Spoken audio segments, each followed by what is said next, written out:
Hey everyone, welcome back to the Chess Engine video series, and today we're going to implement castling into our engine. So if you're familiar with the rules of chess, I'm just going to go over what castling is. Castling is generally seen as a defensive move to get your king to from the center of the board to one side of the board and into a more protected position.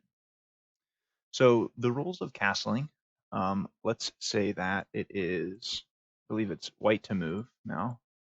Um, Castling is when you move your king 2 squares toward either rook, and then you move the rook from where its position is onto the other side of the king. So it's the only move in chess that allows you to move 2 pieces at once. And there's a few rules for when castling is allowed and when it's not. So rule number 1 for when castling is allowed is that you have to have the spaces between the king and the rook completely vacant. So these 3 squares have to be vacant, and these 2 squares have to be vacant. When we castle to the side where the king is closest, we call it a kingside castle. And then when we castle to the opposite side where our queen started, that would be a queenside castle. So queenside castle looks like this. Kingside castle looks like that. Right, so rule number 1, you have to have the spaces between these clear. And these are important because we're going to have to, look for these rules when we're coding. We need to actually program these rules in so that we don't allow castling in an invalid position. Rule number 2 is that the 2 squares that the king is moving through cannot be under attack, and the king cannot be in check. So basically, we're going to have to check to see if 3 squares are under attack. First off, is the king in check? Is the square next to the king in check that it's going to move through? And is the square where it's landing in check or under attack? So in this situation, white is free to castle because there's no threat on either side. But let's just imagine for a second that black's last move, instead of moving their queen back here, let's say black made a different move, such as this right here, which is obviously a bad move. But now, if white tried to castle queenside, they would not be allowed to because this square is now under attack from this bishop. And so white cannot castle because they would end the move with it being in check. Likewise, if this square were to be under attack, the square that the king is moving through, then you would also not be able to castle. And then the third part of that rule is if the king is in check. So in this situation, the king is in check, so I can not castle to either side. I can, however, move the king, but I'm not allowed to actually castle, even though castling would get you out of check. So you can't castle when you're in check, and you can't castle through either of the 2 squares that are being attacked by the enemy piece. So looking at black's king side here, see how this square is under attack from the bishop, so we cannot castle queenside. We can also not castle kingside because our queen is now blocking the path of the king, so that move is invalid. All right, and then so that was the second rule for castling. So the first rule the first rule for castling is that the squares need to be clear. The second rule for castling is that the squares can't be under attack and the king can't be in check. And now the third rule for castling is that it must be the king's and the rook's first move of the game. So what that means is that if white takes a move, for example, to move the king here, and then let's say black, makes a move like that, white can no longer castle because you've given up your castling rights. When you move your king, you give up your castling rights to either side. Even if it were to, say, move back to its original position, and then black were to make another move, you still can't castle. So once you move the king, you give up castling rights. Black, however, now could castle king or queen side. The other rule for castling, so you can't move your king, you can't move your rooks either. So if I move this rook to, say, this file here, then I am now giving up my queenside castling rights. I could still, on the next move, castle kingside, and that would be fine, but I can no longer castle. So it has to be the first move by the king and by the rook to that side you're castling. So those are the 3 rules of castling.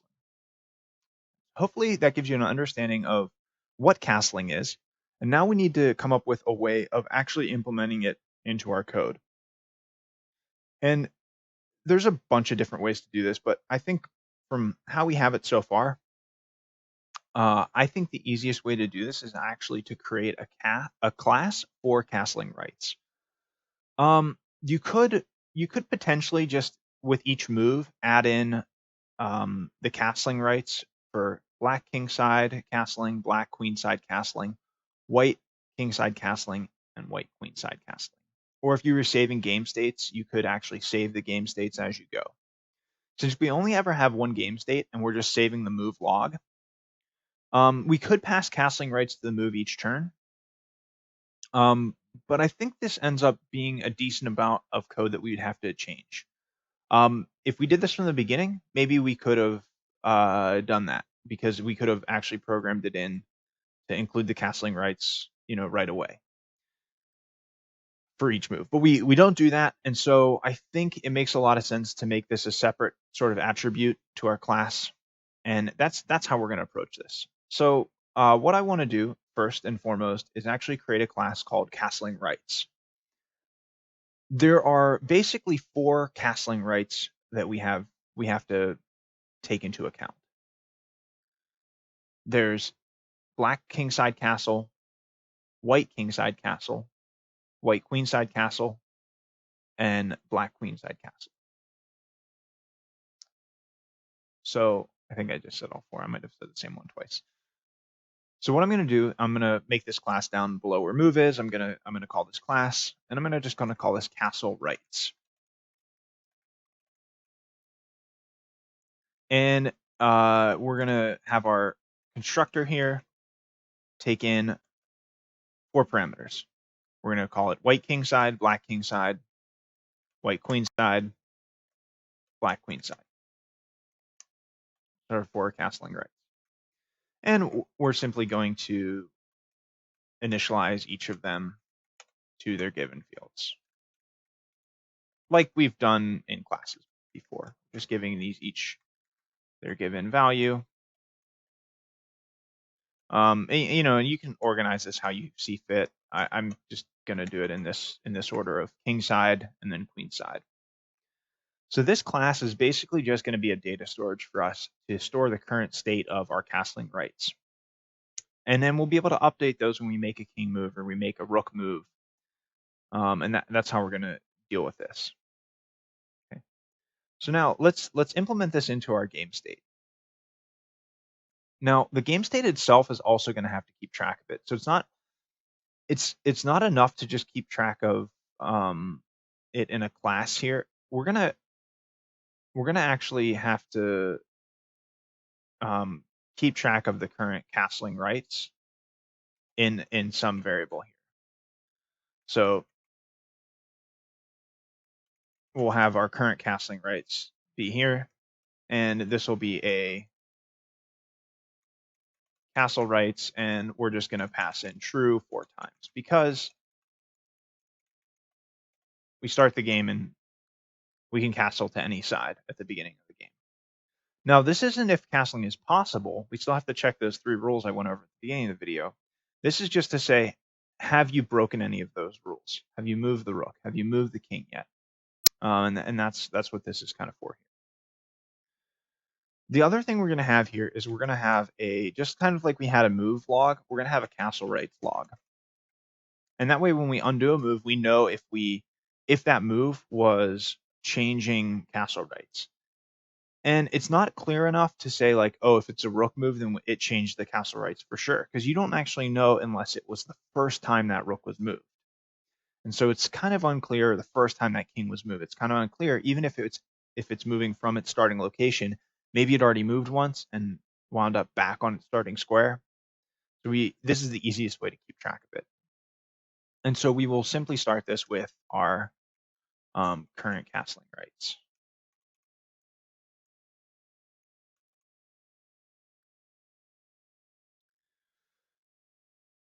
And that's gonna be our first one here. So our first object. Start. All right, so we have our current castling rights, and now what we're gonna have to do is we're gonna have to go ahead and update these as moves are played. So the first thing we're gonna do is modify our make move function here. So we're gonna make the castling moves later, but first I'm just gonna handle all the stuff dealing with castling rights first and foremost. Then we'll actually make the castling moves and undo the castling moves and generate them. So it's gonna be a couple step process to get this all up and running. But so we're gonna start with just focusing on the castling rights. So let's update the castling rights. When do the castling rights change? That's the question you have to ask yourself. And so it does require some understanding or knowledge of chess and understanding how this move works. But you always have to update the castle rights whenever it's a rook or a king move. Basically, that's what we have to do. And so we can simply say that we could make this another function, calling it something like update castle rights, something like that. And maybe that's a good way of doing this. But basically what we're going to be doing is, and actually I'm wondering if this is going to actually copy. We might actually have to make a copy of this variable. We'll see when we test this. We'll see if we have a bug or not in here. Anyway, so yeah, this updating castling rights. Let's look at what that would look like. We basically have to check to see if we move one of the given pieces. So yeah, I'm gonna go ahead and do this. Let's make this a function called update castle rights, given the move that we made. And just for sake of this, we'll put it on after undo move. So let's make it update castle rights.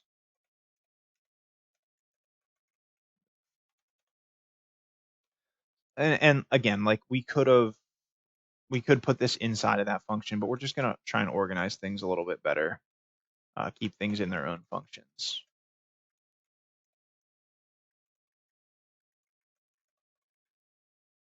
So we update the castle rights given the move. So what we're going to look at here is if the piece moved was a king, so either if it was the white king, then that means that we're going to set the castling rights of kingside and queenside to false.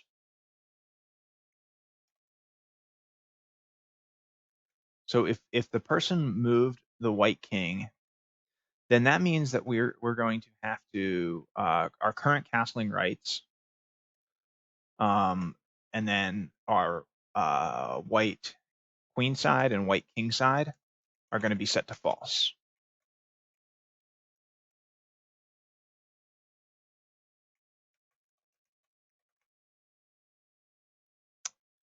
And else, if the piece moved was the black king, then that means that black has lost its castling rights on both sides.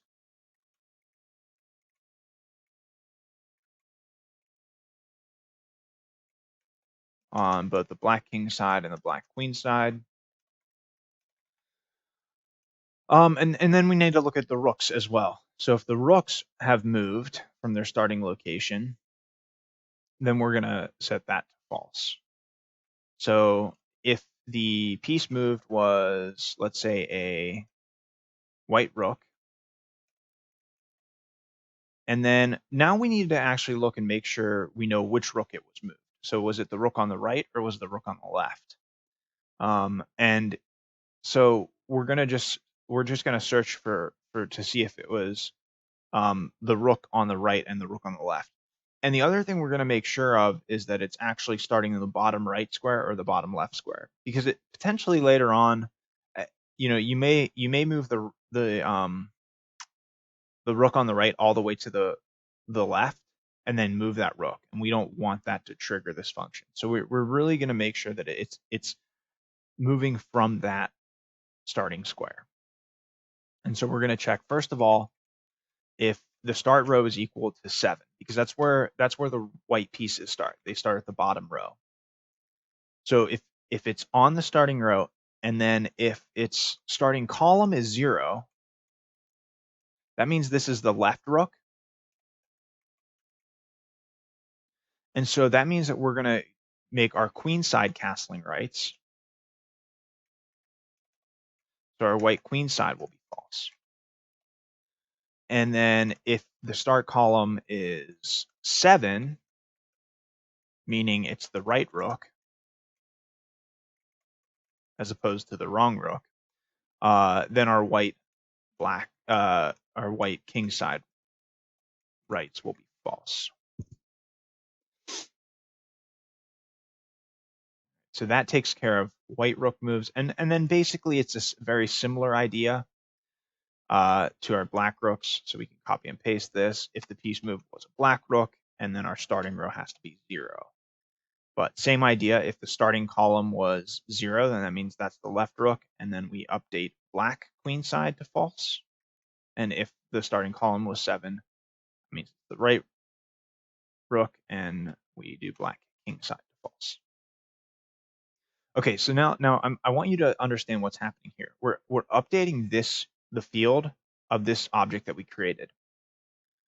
And so one thing I'm realizing, just thinking about this, the way we started this out, we're actually we're putting a reference in this list, which means we're actually modifying the first object in our list. And so this is actually a problem, because now if let's say I append this a second time, then anytime I change this value, so let's say later on in my code, just to show you guys castle rights log, and let's say later on I append, after I change the current castling rights, I append it again. Now we have 2 references to the same object. We haven't actually created a new object.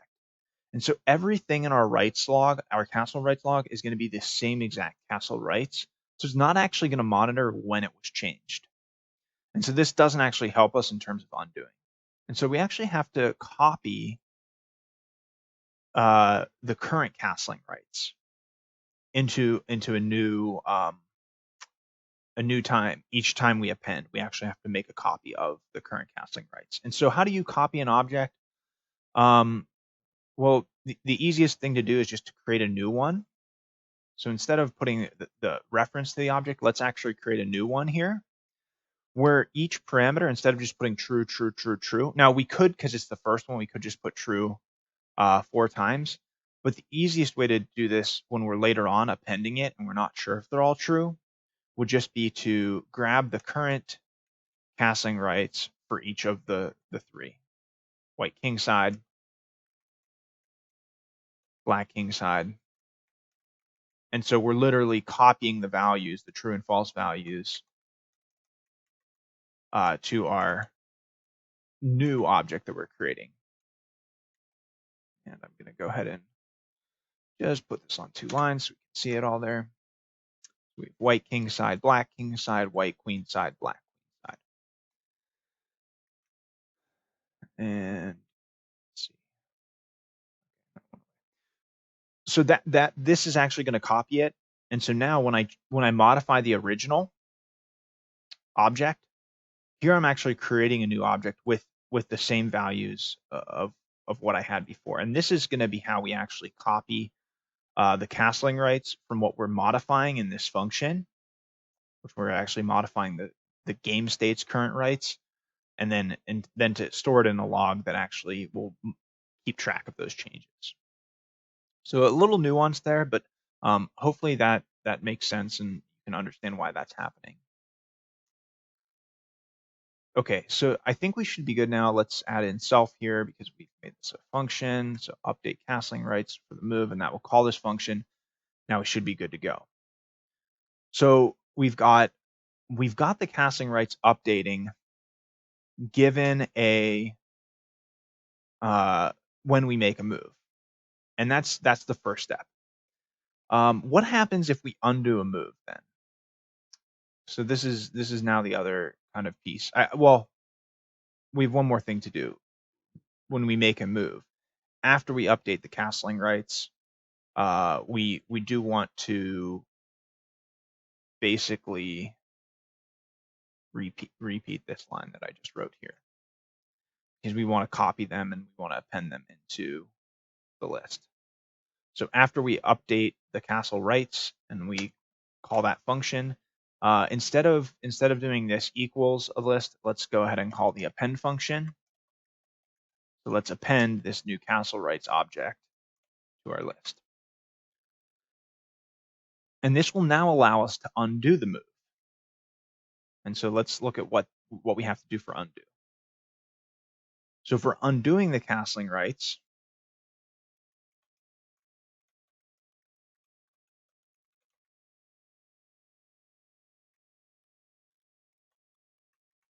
think about what you would have to do. Well, we have a log keeping track of all the castling rights. So it's really quite simple. Let's take our castle rights log and let's just get rid of the one we just saved. We don't need that anymore. And then how do we revert it back to what it was before? Well, now what we need to do is let's grab the most recent one that we added to the log now. So our last object, which is at index -1. And then let's set each of the castle rights, current castling rights, equal to the current ones. So I guess we could do this in two ways. We could say, let's set each one white king side equal to castle rights white king side. So we could kind of change all four values at once. But I think just setting it equal to castle rights itself should be just fine. And again, we don't have to worry about the fact that we're setting it equal to a reference for an object, because we already have this new object created and we're undoing. So we're just going back. So we don't need to create another new object. And so now we can just combine these two lines of code. Anytime you have something like this, we can just go ahead and get rid of the variable in the middle and just say self castle rights log. So to try and make our code a little bit more succinct. All right, so we get rid of the new castle rights from the move we are undoing, and then we set the current castle rights to the last one in the list. We got the previous last one, if that makes sense. All right, so that should take care of that. We give back the castle rights if the move took them away, and this should be pretty much all we need to do for the castling rights, for keeping track of them and updating them. Now what we need to do is actually determine when the king can actually castle. So what does a castling move actually look like? And that's going to be now the second part of this video. All right, so for the castling moves themselves, now that we have the castling rights complete, we're going to have to modify our getKingMove function that we had down here. So remember the three things we're going to have to be looking for. We're going to have to be looking to see if the king is in check. We're going to have to be looking to see if the squares next to the king are clear between the king and the rook, and if those squares are under attack. And those three things will qualify us to see whether or not we should add a castling move to our list of valid moves. So what I'm going to do is I'm going to actually use a couple helper functions just to make this a little bit simpler. So the idea here right now, we have all of our king moves generated, and I'm just gonna call a function getCastleMoves, just so we know, okay, this is a separate function, and this is what it's there for. And I believe what the best way to pass parameters to this are the same three that we've been using for all the moves, but I also actually like to pass this ally color as well, because basically king or the only function the only thing that's different between white and black in castling is in terms of whether or not they still have the rights. We have two different variables for that. And so it helps to have that ally color in as to whose turn it is, and that's the castling moves we're checking. All right, so let's write this get castle moves function, which will generate all valid castle moves for the king at RC, and add them to the list of moves. Same, very similar as to the other functions that we wrote for the moves. Get castle moves. We have to add in the self parameter and the ally color as well. That's the only difference. All right, so the first thing we're going to have to do is we're going to have to check to see if the king is in check. Because if the king is in check, then he can't castle. So how do we check if the king is in check? Well, we're going to see if that square is under attack. Now, we already have a function for that in check, and we also have square under attack. And so we can call either one of these, and I think that either way makes a lot of sense to call either one. So let's just go ahead and say if in check. Let's just call this in check function. Then we will just return. There's nothing to be done. We can't castle while we are in check. Okay, so that's our first case actually. So we want to check if we were in check. So we've got that done. Now the next thing we have to check is to see if the squares are clear between the side we're trying to castle to. At this point, kingside and queenside castling is just very slightly different. Kingside, you have to check 2 squares. Queenside, you actually have to check 3 squares. So at this point, I'm going to actually make 2 more helper functions, which is get kingside castle moves. And again, we're just going to do the same parameters and get queenside castle moves with, again, the same parameters. And again, you could put all this in one function, but I think just organizing code like this and making helper functions is a good way to organize your code. And now we can focus. Okay, so our focus now is on kingside castle moves. What does a kingside castle move look like? Well, the first thing we need to do is we need to check to see if the squares are clear. How do we do that? Well, we look at our current board state and we see if the current row, and if it's a king side, that means we're castling to the right. And so we're adding to our columns. So we do R and C+1 to see if that's equal to an empty square. And we also see if R C+2 is also an empty square. Okay. Now, again, if you remember from an earlier video, I said anytime you're doing C+1 or C+2 or R or C, like a variable in here, you want to make sure it's on the board.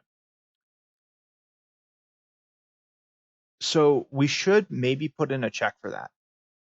However, we're only going to call this function if white still has castling rights on the king side. We're not going to call this function otherwise. And if white still has castling rights on the king side, then that means our king is in the center of the board, and this will not throw an error. So adding that extra check-in would be a little superfluous. And so I'm going to actually leave it out. And just so we're actually on the same page here, let's show you why we can leave it out. So the idea here is in our castle moves, when we call this function, we're only going to call this function if it's white's turn to move. So if it's white's turn to move, or ally color is white, and white can castle kingside. So current castling rights, white kingside castle is true. If both of these are true, then we are going to get kingside castle moves.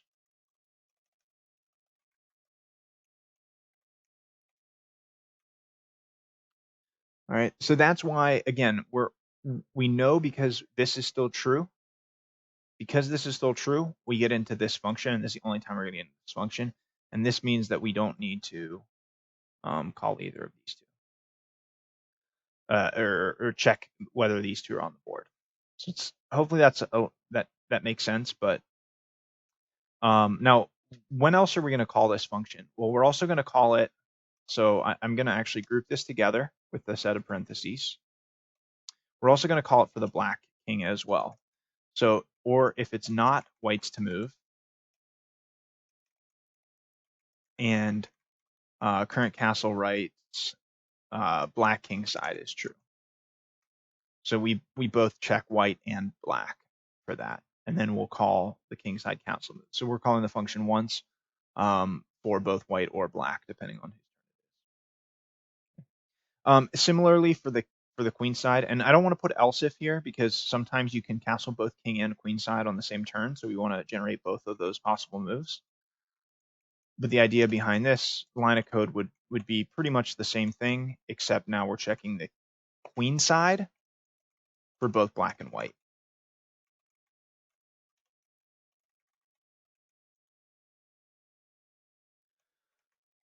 And if that's the case, then we're going to call get queenside castle moves for RC moves ally color. So this is going to call those two helper functions that we're currently working on now. Okay, now back to this line of code here. So I don't need to worry about checking RNC +1 because the conditions I already checked for. So this will make sure that the square is empty. And then we also need to check to make sure, so that's condition number 2. Condition number 1, is it in check? Condition number 2, are those squares empty? Condition number 3, neither of those squares are under attack. And so here we can make a call to our square under attack function for R and C +1. And not square under attack R and C +2. All right, and then if that's the case, then we can castle kingside. And so we're going to append the move R, C for our start square. Where does the king move to? Its ending destination is C +2. The board, and then we're going to actually add another optional parameter here that says this is a castling move, just kind of like we did for the pawn promotion and en passant, or at least for en passant. So actually, well, let's keep the same naming convention. So let's call it isCastleMove. All right. So how do I adjust my move class for that? So remember, when you're adding an optional parameter, you just add it in like you would a normal parameter, but give it a default value. So let's by default make it false. So all other moves we don't need to do anything for, but we'll make it false.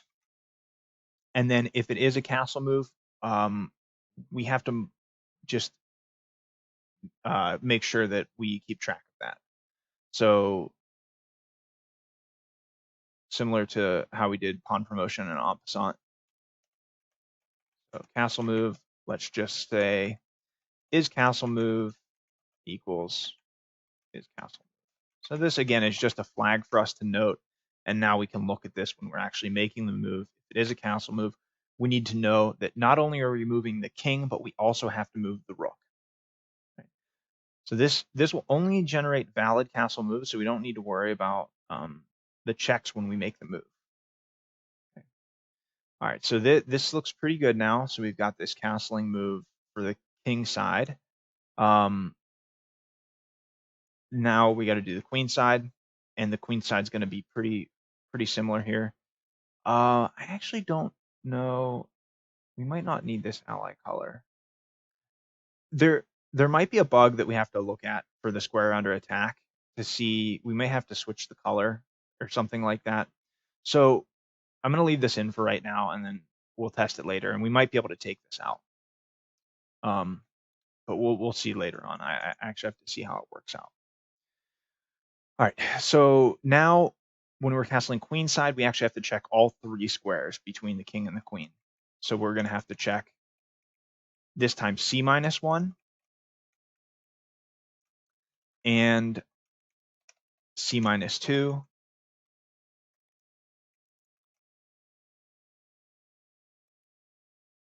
and C-3. So we have to actually check all 3 of these to make sure they're clear.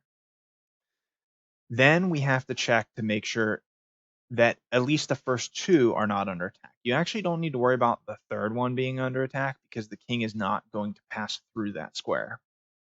So this is just going to look the exact same as here,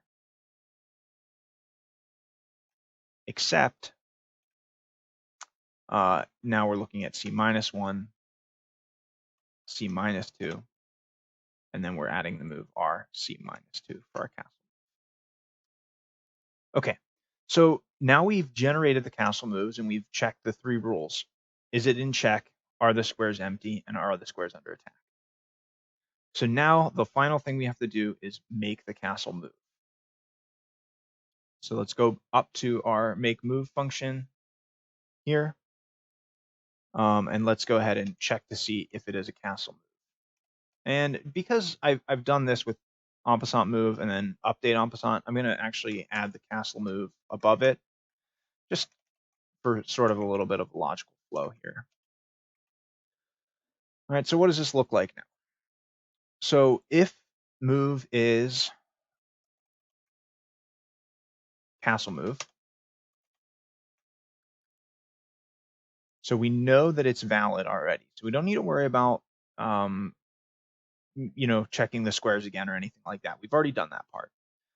So now it's pretty simple. Now the big difference is we need to just move the rook on the opposite side of the king. So we're gonna have to determine, is it a king side castle move or is it a queen side castle move? And we can do this simply by seeing if when we subtract the column of the end and start, if it moved to the right or moved to the left. So we're going to check to see if the end column minus the start column. So if the end column minus the start column is +2, then that means that the piece moved to the right 2. So that means that my king moved to the king side. So this is a king side castle move. Otherwise, it's a queen side castle move. And that just is so we can move the appropriate rook. When we castle king side, we're moving the rook from the end of the board. All right. Now the king is already going to be moved. Because we're moving that piece. We're already moving that piece. King's already going to be moving. So all we need to do is move the rook. We need to remove it from its current location and put it in its new location. So let's go ahead and put it in its new location first. Well, where is its new location? If we're castling king side, then it's 1 square to the left of the new king position. The king position is end row, end column. So 1 square to the left of that will be end column -1. And so we will set this equal to the rook. Now I could say piece color plus rook.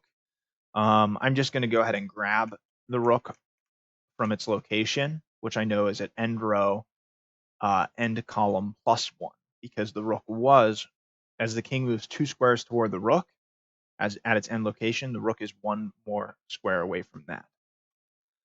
So we have end column +1 for this. So this moves the rook, or basically copies the rook into its new square. Now we need to remove it from its old square.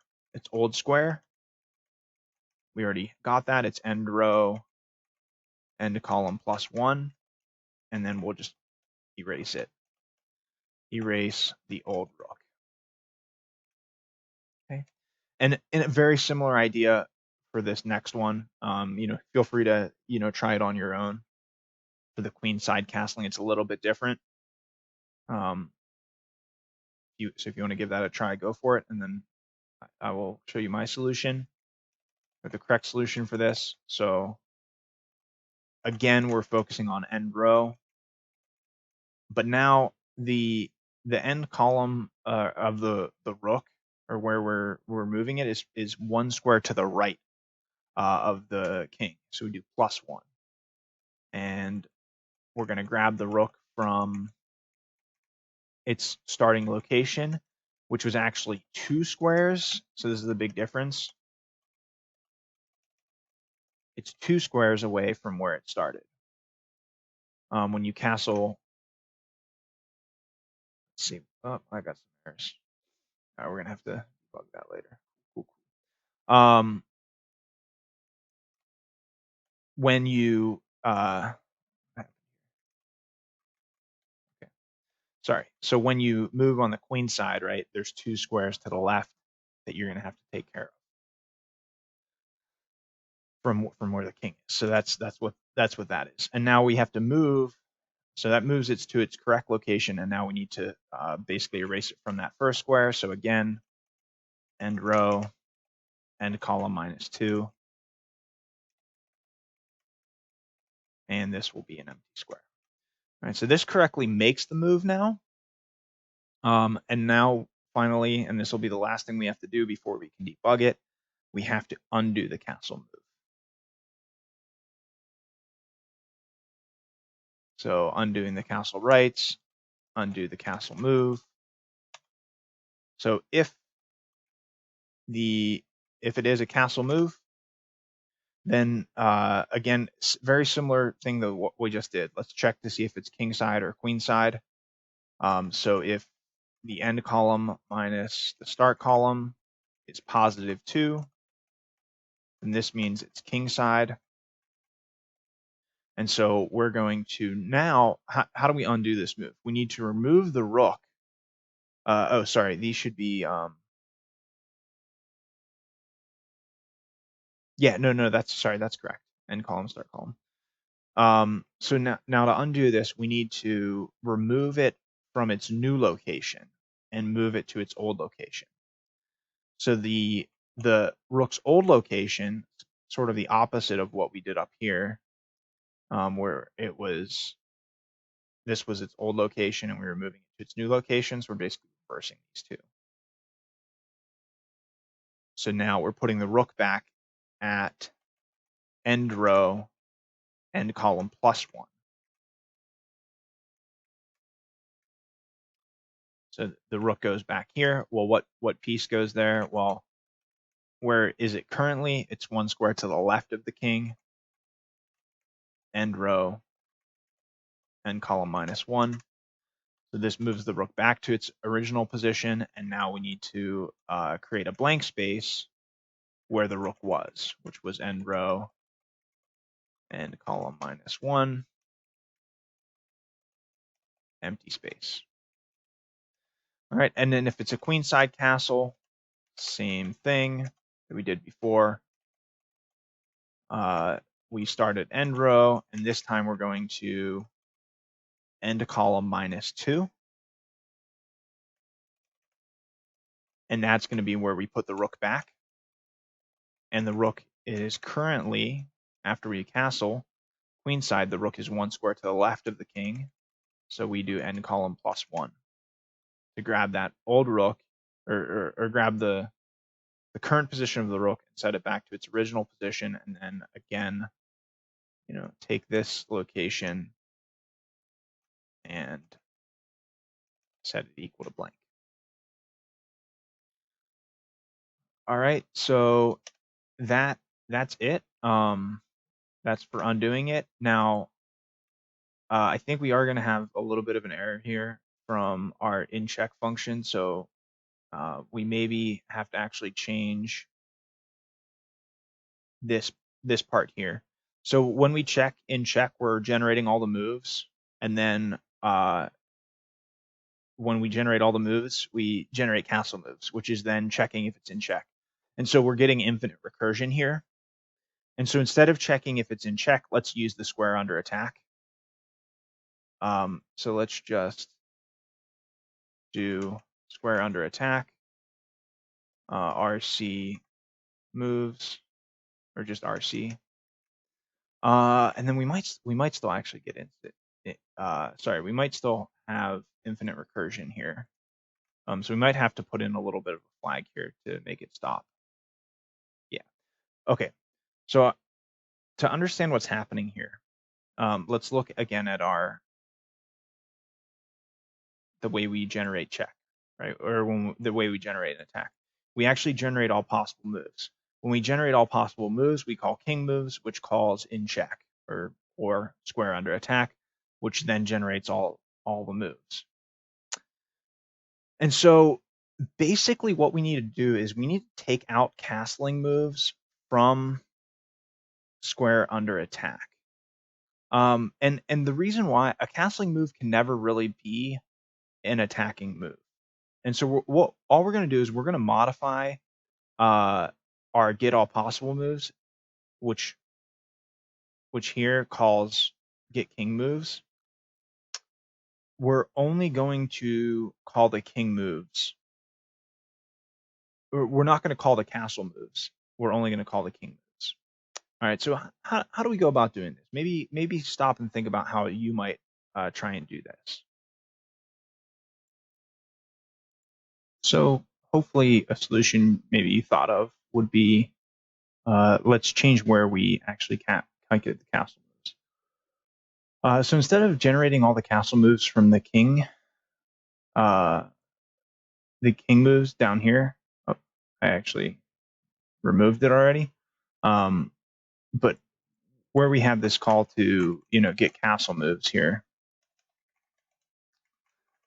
rather than doing it here, it actually makes more sense to call this now in only the valid moves. That way, when we're generating all possible moves to see if any are attacking a square, we're not calling castle moves, which has to call the square under attack.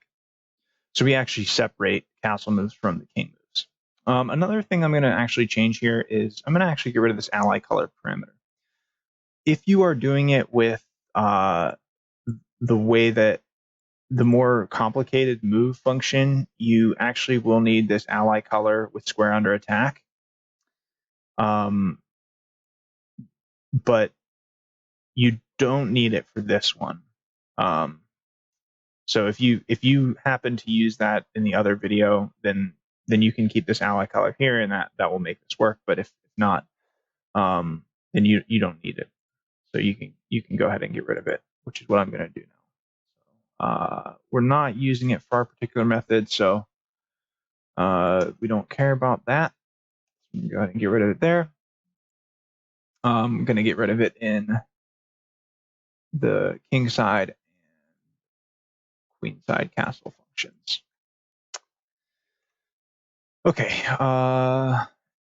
So now what do we do now? So instead of calling castle moves from king moves, what we're going to do is we're going to call it from valid moves. So now, after we generate all the possible moves, we're going to also add the castle moves in here. And this is where it looks a little bit different. And so the idea here is, and now we will have to specify if it's white to move or black to move, so we can pass the correct location to this function of get castle moves. But if it's white to move, then we will get castle moves for the white king location.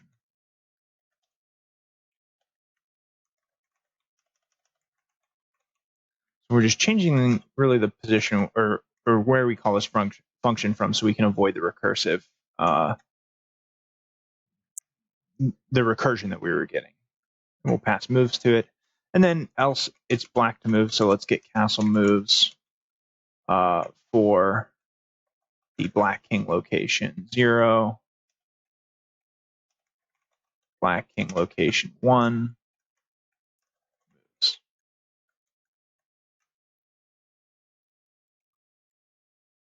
All right, so now we won't run into the same recursion issue here because we are not calling castle moves over and over again. Now this actually introduces another issue, or there's like another thing we have to deal with, which is similar to how we had to do this temp en passant possible and kind of copy that over. Now when we generate all possible moves, some of those moves are going to move the king, and when we move the king, it's gonna change the castling rights, and so it's gonna actually cause some issues just like it was before. And so we're going to put in this temporary castling rights, if you will, variable. And all it's going to do is it's basically going to copy our current castle rights the same way we did up above. So current castle rights, we start with the white king side. We add in the black king side. We add in the white queen side. And then finally we add in the black queen side. So this just copy the current castling rights. And let's go ahead and reset them back to our temp. So that's all we're doing. We're just making a copy of it so we can reuse it down here. Same thing we did with en passant possible. And it is a little bit confusing why this is happening. But if you think about what we're doing, again, we're making a move and then we're undoing the moves. So this is constantly changing these field variables, which we want to be the same at the beginning and end of this method. If you're not sure why this works, one thing you could do is you could, take this out, and then just as you're going through, after you make each move, you could print out current castling rights and see that it doesn't actually undo itself. And it's a little bit strange. But that's kind of what's going on there, and that's what's causing some issues. And so if we don't use this bad algorithm, if we had a better algorithm for generating all the moves, which some of you might have done, then you actually don't have to do this part, and it makes it nicer. All right, now the other thing we are going to have to do is, and this is our final thing, which I just glossed over, but as I was debugging, I found this issue. And maybe you'll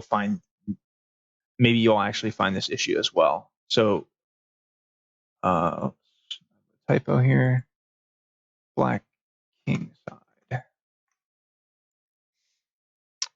All right, so maybe you'll have this issue now. If you try and actually get the castling to work correctly, here it works fine, but after you undo it, it won't allow you to castle anymore. So even though it's white's turn to move, if we undo the castle and then immediately redo it, it won't allow us to do. If we redo black's moves, it does work. So it resets the castling rights, but it's unclear as to why it doesn't reset the castling rights there. And that's our last bug that we need to take care of. So I'll show you guys a quick way of debugging. If you're running into some errors, it should actually be working at this point, but I'm going to just add in valid moves, and I'm going to go through my castle rights log and just print out my castling rights so that when I run my code, I can actually see if everything's updating correctly. And one of the things I was obviously seeing in that last time I ran this was that black castled, but I got an error after black castled. And so you can see it's all the castling rights are true. If I move my white king, those become false. If I undo the move, it's back to true. So everything looks like it's working okay there. And then when I do black castle, you see that it doesn't change here, which is really strange to me, because we clearly just made it. So this means that something is wrong with my updating castle rights, actually. And so if I look at update castle rights, maybe I just made a typo somewhere. for the black king, and that is certainly what it is. I am actually just missing a capital K, which is super annoying, but such is life when you code. So yeah, that was it. And now, hopefully, if we rerun this, we'll go ahead and see that my castling rights for white correctly update and my castling rights for black correctly update. And now I don't have to worry about this index out of bounds error that was happening before because my castle rights are all good. And if I undo a castle, I can immediately redo it, which is what I want. And so it does appear that everything is kosher and ready to go. So I know that was a lot. I'm just going to kind of recap the sections that we added today, so you can verify that all your code's working correctly. So we started with this update castle rights, where whenever we made a castle move, we changed these variables. We added in a castling class right here, which just had 4 true or false variables. We added in 2 fields, one for the current castling rights and one for a log that would keep track of the current castling rights. When we made a move, we had to do 2 things. If the move was a castling move, then we had to change where the rook location was. And if after any move, we would always want to update the castle rights and call that function and add those new castling rights to our list. And the other thing we did in the undo move was we removed the last castling rights and set the new castling rights. And I actually changed the way I did it, so I copied it. But I think either way it should still work if you just do self castling rights log. But if you're having an issue, maybe try copying it. Okay, we already went over the update. And then for valid moves, the main thing we changed was just copying the current castling rights and then setting the current castling rights at the end, kind of like we did with the en passant. Right, and that's about it. We had this getCastleMoves function, which called getQueenside and getKingside castling, and we did that. So, who knew that adding in such a seemingly simple feature would actually be that difficult? But it is. So, I'm going to try to hopefully, do some UI stuff next. Now that the engine is actually working perfectly, we're going to add some UI stuff in, like move highlighting, things like that.